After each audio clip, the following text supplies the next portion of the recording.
В новом выпуске нашего сериала про Чернобыль мы покажем историю человека, которого лично коснулась чернобыльская трагедия. Николай – работник реакторно-турбинного цеха. Он работал дежурным слесарем на ЧАЭС, а затем стал машинистом паровых турбин. В этом выпуске Николай расскажет нам свою историю. Попал я в Припять в 1976 году как молодой специалист после окончания Шахтинского энерготехникума, что в Ростовской области. И по распределению, как говорится.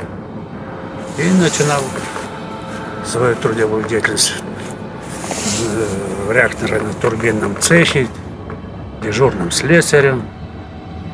И, как говорится, по мере развития станции развивался и я, там, служебные, по рабочей специальностям, слесарь, обходчик вспомогательного оборудования, обходчик турбинного основного оборудования и машиниста турбины до конца, на момент аварии я был машинистом паровых турбин. Вторая турбина была, потом третья, потом первая. Я не помню очередности. Второй блок уже строился, да. И шел монтаж оборудования. Мы уже занимались эксплуатацией первого блока. И я говорю, начиная с дежурного слесаря, все это, чтобы повысить квалификацию, надо хорошо знать оборудование, инструкции соответствующие. Поэтому рост шел постепенный. Я молодой, приехал не женатый, жил в общежитии. Потом в 1977 году я женился в Припяти. У меня супруга тоже закончил техникум, но только Шатурский энерготехникум. Шет там. И мы. Она раньше приехала в Припять, работала в проектном институте от Московского института. И там мы с ней повстречались, познакомились и поженились в 1977 году. Сначала ей дали служебное жилье, однокомнатную квартиру.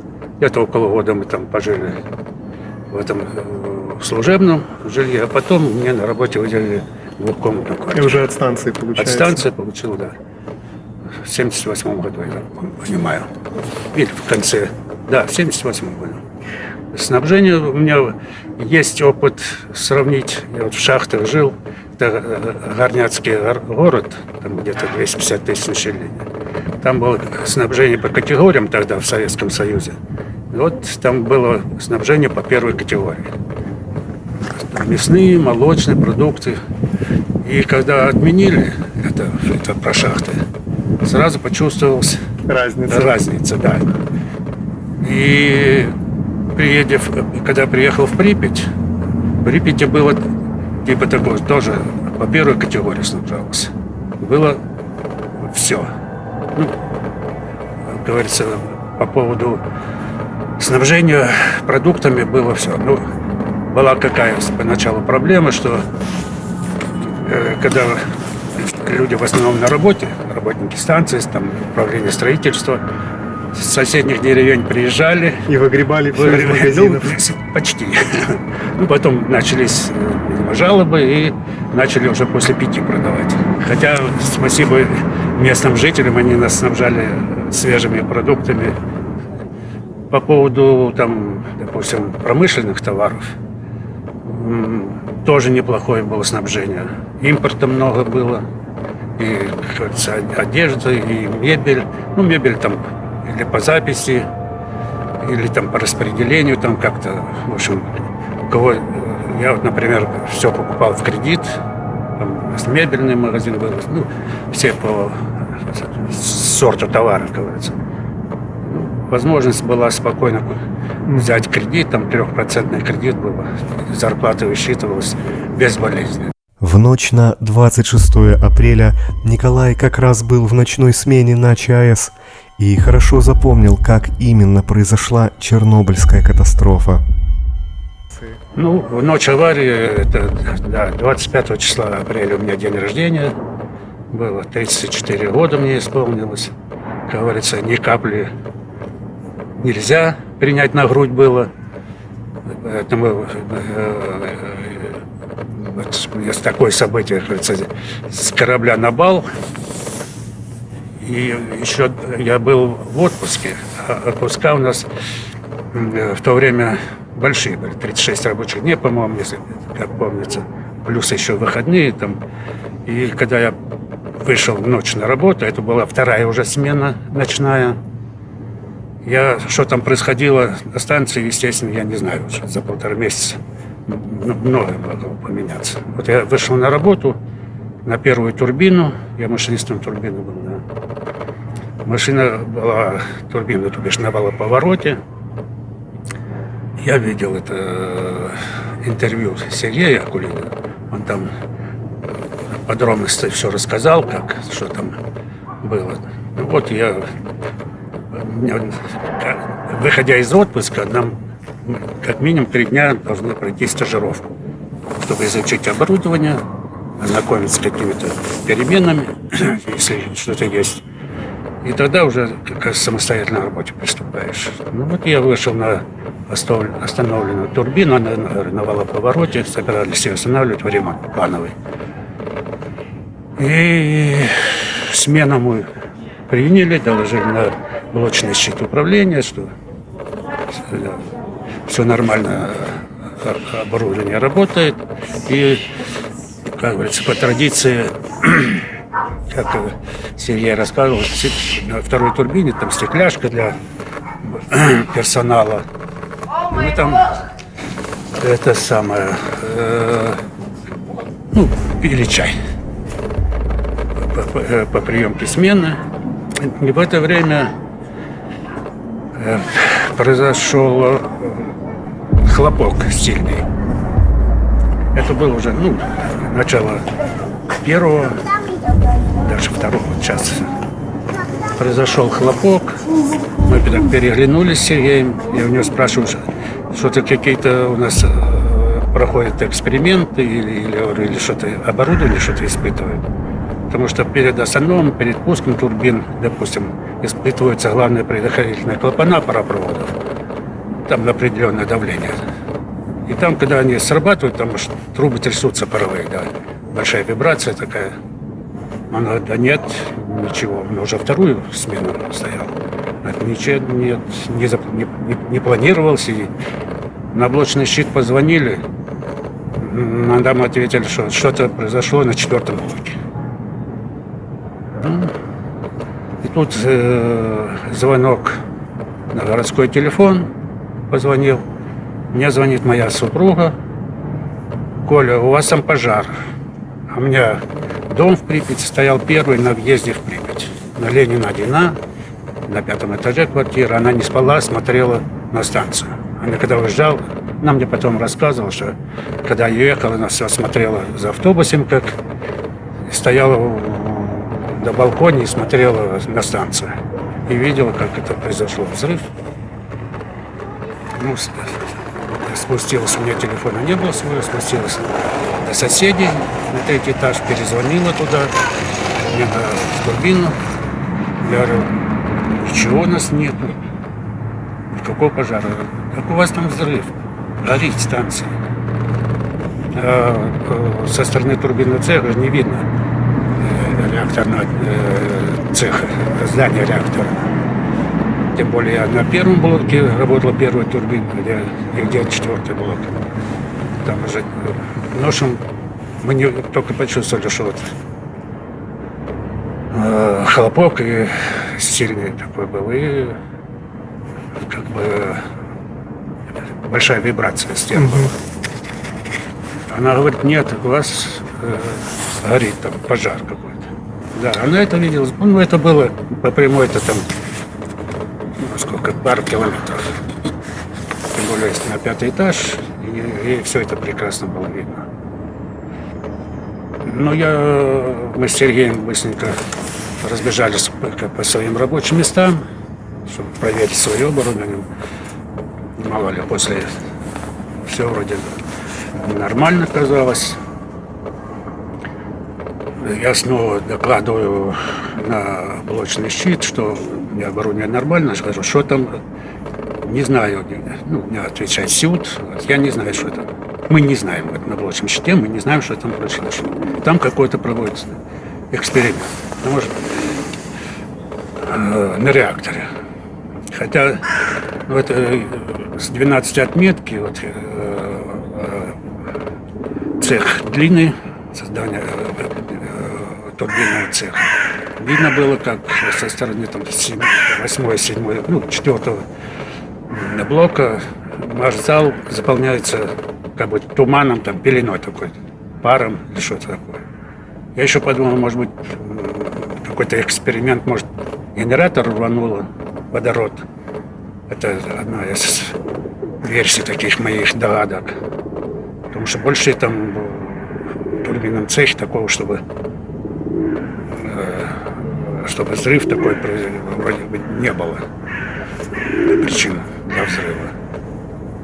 И начинают с 12 до самой крыши, и она постепенно, вся эта пелена надвигалась, прям закрывая оборудование, кажется, не видно. Тогда начали срабатывать датчики радиационной безопасности, сигнализация. Знаю, что, по-моему, до 0,3 миллирентгена это у нас была сменная разрешенное облучение, допустим, максимально.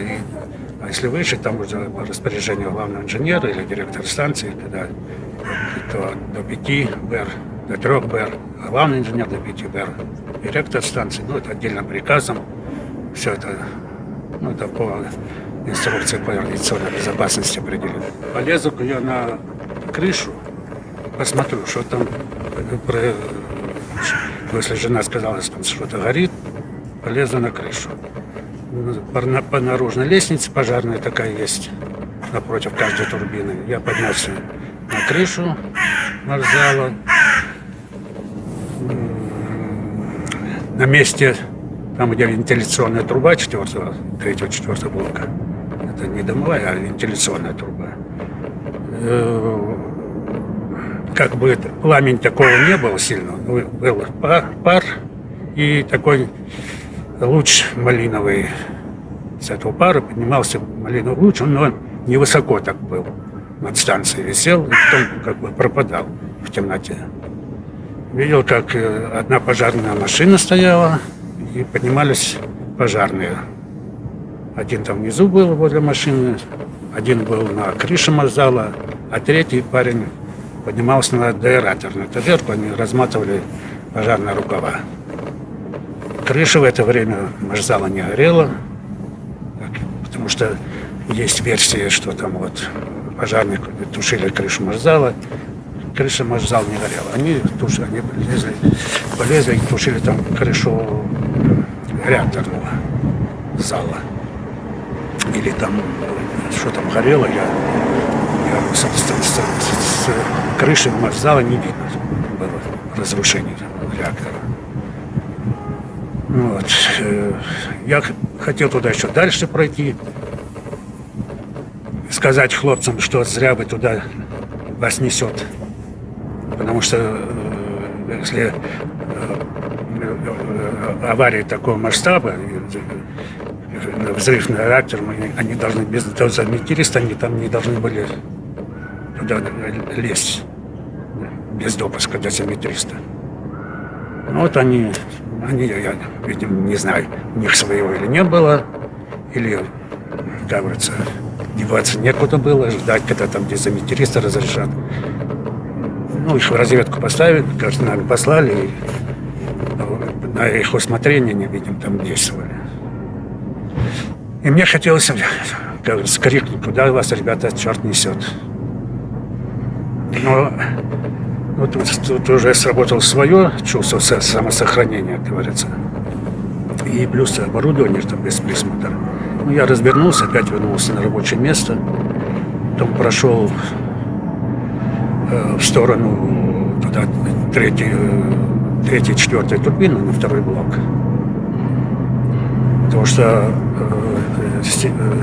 Сергей Акулин и Коля Соловьева как там объявили по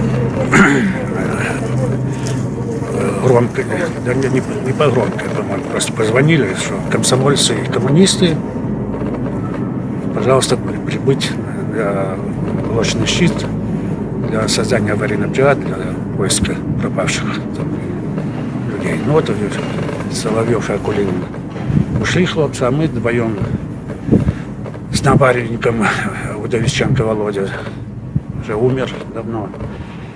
Вот мы из четверых нас машинистов, один умер, трое пока мы еще, слава богу, живы. Ну вот и те побежали на поиски, там, на ликвидацию, кажется. Ну, я не знаю, чем они там занимались, в общем, ушли, я их до конца смены, так только утром уже при сдаче смены, когда сдавали там анализ крови, там все, на медпункте там уже увиделись. И все, потом меня поступила команда готовить первую турбину к пуску. Я опять начал какое-то оборудование, чтобы набирать вакуум на турбине. Вот там, что там творилось, я, кажется, там не было, не могу ничего сказать. То, что было на моем рабочем месте, было то, что я смотрел второй турбины и первую готовил к пуску. Увезли, в 11, по-моему, я был дома. Приехала жена, дети, у меня двое детишек, две дочки. Жена ждут меня там.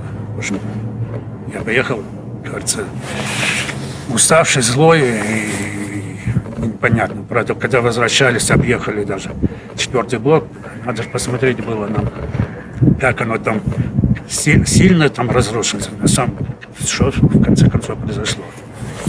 С начальником смены станции Рогожкиным на Сергеева Акулиной машине, вот он нас провез. Ай-яй-яй. Но вы поняли, что реактор разрушен? Конечно, его нет. Если там вывалены стены были. И уже это, дым, там пар еще шел. Не знаю, прям сейчас вот трясет, кажется, непонятно, сейчас ходил, от нервов. А потом, приехал, лег спать, потому что опять в ночь на работу. Жена собрала детей, пошла гулять. Пошла туда в магазин, сходила с ними. В общем, недолго была на улице, привела их назад домой. Ночь мы опять вышли на работу, и уж когда ехали на третью уже ночную смену, тогда вот этот малиновый луч уже был такой метров 150, наверное, высотой, и такой красивый очень. Зрелище было, конечно, темное небо такое, без туч, и такой малиново-розовый такой. Эвакуацию узнал, когда вот мы смену сдали, пришли в третью смену, уже на выходные, после ночных смен, длинные выходные, и сказали, что будет, утром нам сказали, что будет где-то час или 2 часа будет эвакуация, чтобы на 3 дня там выехать, взять необходимые вещи, много не отбирать, но ненадолго, соседние там села в районе. Вот. Я говорю, опять же, лег отдыхать, куда объявили, жена там следила за ситуацией, уже автобусы вдоль проспекта Ленина в ту сторону стояли колонны автобусов. Там уже по подъездам ходили военные. И, как говорится, я знаю, что у нас знакомая была, хотела уехать, ее завернули. И выпустили с Припяти. Кто мог, окольные пути знал, те выехали. Это Сергей, он организатор, молодец. Уже 2 года мы подряд в Славутиче собираемся. Говорится, те, кто еще жив, кажется, душой и телом. Собираемся, едем. Не все приезжают, многие болеют.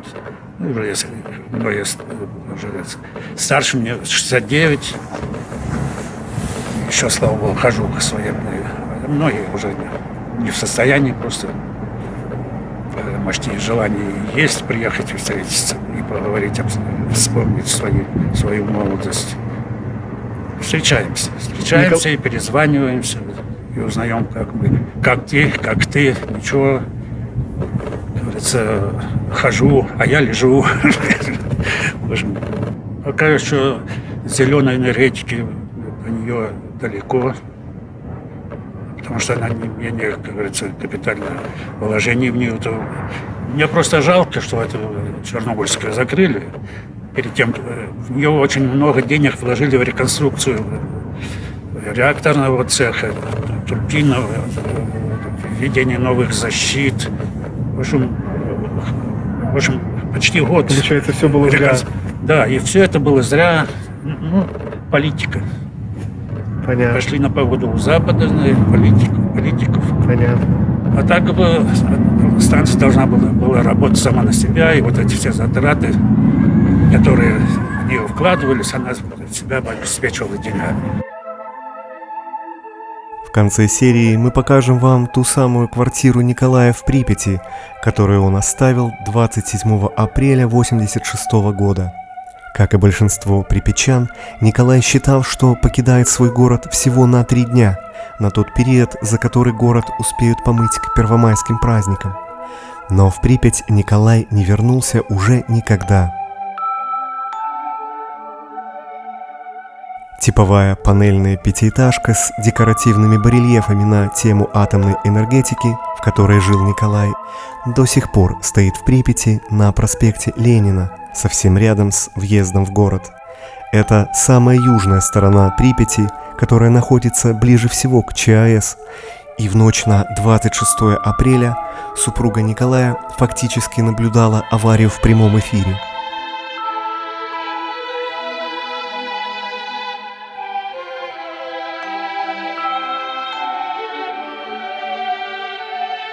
Вот тот самый длинный балкон, с которого когда-то открывался отличный вид на ЧАЭС. Сейчас весь двор дома зарос огромными деревьями. Впрочем, даже и сейчас через ветви и заросли омелы можно рассмотреть арку нового саркофага 4-го блока.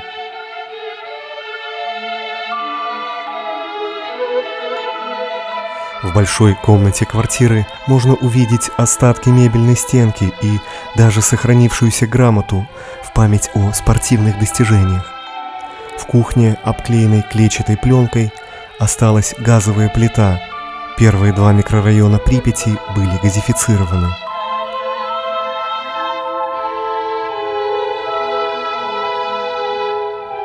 Ну а в небольшой детской осталась двухъярусная кровать 2 дочек Николая и мягкая игрушка, которая ждет своих маленьких хозяек вот уже 35 лет.